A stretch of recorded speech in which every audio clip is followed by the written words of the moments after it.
ಮಹಾರಾಷ್ಟ್ರದ ಸೊಲ್ಲಾಪುರ ಜಿಲ್ಲೆ ಬಾರ್ಶಿ ತಾಲೂಕಿನ ವ್ಯರಾಗ ಪಟ್ಟಣದಲ್ಲಿ ಒಂದು ವಿಶೇಷ ಘಟನೆ ಜರುಗಿದ್ದು ಇಡೀ ಊರಿನ ಗಮನ ಸೆಳೆಯುತ್ತಿದೆ. ನಿತ್ಯ ಸರಿಯಾದ ಸಮಯಕ್ಕೆ ಬಸ್ ಬಾರದ ಕಾರಣ ಕೇವಲ 9 ವರ್ಷದ ಆದರ್ಶ ಸಾಳುಂಕೆ ಎಂಬ ಬಾಲಕನು ತನ್ನ ಅಜ್ಜನಿಗೆ ಸೇರಿದ 7 ಕುದುರೆಗಳ ಪೈಕಿ ಒಂದನ್ನ ಏರಿ ಶಾಲೆಗೆ ಹೋಗುತ್ತಿರುವುದು ಎಲ್ಲರ ದೃಷ್ಟಿ ಸೆಳೆದಿದೆ. ಬಸ್ ರೆಗ್ಯುಲರ್ ಆಗಿ ತಪ್ಪಿಸಿಕೊಳ್ಳುತ್ತಿದ್ದ ಕಾರಣ ಶಾಲೆಗೆ ತಲುಪಲು ಆಗದೆ ತೀವ್ರ ಸಮಸ್ಯೆ ಎದುರಿಸುತ್ತಿದ್ದ. ಆದರ್ಶ ಇದಕ್ಕೆ ವಿಶಿಷ್ಟ ಪರಿಹಾರ ಕಂಡುಕೊಂಡಿದ್ದಾನೆ. ಆತನು ತನ್ನ ಅಜ್ಜನ ಕುದುರೆಯನ್ನ ಓಡಿಸಿಕೊಂಡು ನಿತ್ಯ ಶಾಲೆಗೆ ಹೋಗುತ್ತಿರುವುದು ಅಪಾರ ಚರ್ಚೆಗೆ ಕಾರಣವಾಗಿದೆ. ಈ ಸಾಹಸಿಗ ನಡೆಗೆ ಪ್ರತಿಕ್ರಿಯಿಸುತ್ತಿರುವ ಗ್ರಾಮಸ್ಥರು ಹಾಗೂ ಶಾಲಾ ಸಿಬ್ಬಂದಿ ಆದರ್ಶನ ಸಮಯ ಪಾಲನೆ ಮತ್ತು ಅಭ್ಯಾಸದ ಶಿಸ್ತಿಗೆ ಮೆಚ್ಚುಗೆ ವ್ಯಕ್ತಪಡಿಸಿದ್ದಾರೆ. ಕುದುರೆಯ ಮೇಲೆ ಶಾಲೆಗೆ ಹಾಜರಾಗುವ ಈ ಬಾಲಕನ ಕತೆ ಈಗ ಸಾಮಾಜಿಕ ಮಾಧ್ಯಮಗಳಲ್ಲೂ ವೈರಲ್ ಆಗುತ್ತಿದೆ.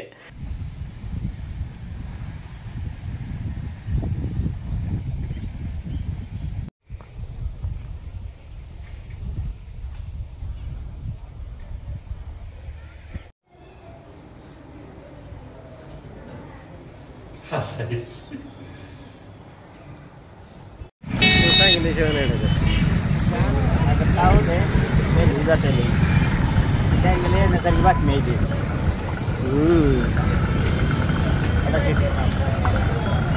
चला होती तर आम्ही आलो शाळेविषयी महत्वाचं असतं शूटिंग. हो किती घेऊन असतो म्हणा पुढे शाळेविषयी येताना घ्या काय का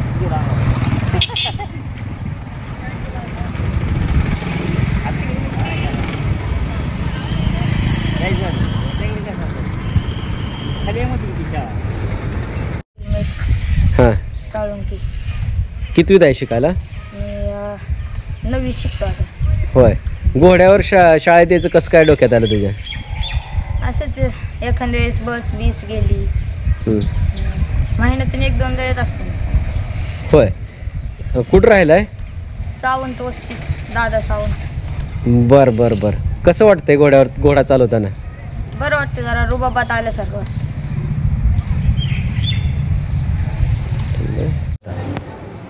आदेश साळुंके हा 9वीचा विद्यार्थी आहे.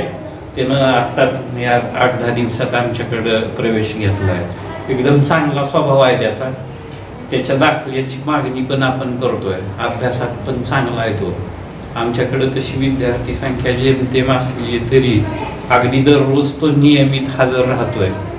अगदी दिवसभराच्या कार्यक्रमात शाळेच्या परिपाठापासून ते शेवटपर्यंत उत्साहानं त्याच्यात भाग घेतो आणि लवकरच त्याला मग यश चांगलं मिळो अशी प्रशासनातर्फे आपण सदिच्छा व्यक्त करू. तो शाळेत घोडा घेऊन येतो? हां, शाळेत घोडा आणल्याचं त्यांना आजच आमच्या पण लक्षात आलंय. तसं तिकडं वाहनाची काही सोय नसल्यामुळे त्याच्याकडे घोडे बहुतेक त्याचे स्वतःचे आहेत काही की आज त्याला उशीर झाल्यावर आलाय तो चलत येण्यापेक्षा घोडा घेऊन आहे बाहेर बांधायला इथं सोय त्याच्यामुळे आणला. GBN 7 news Solapur.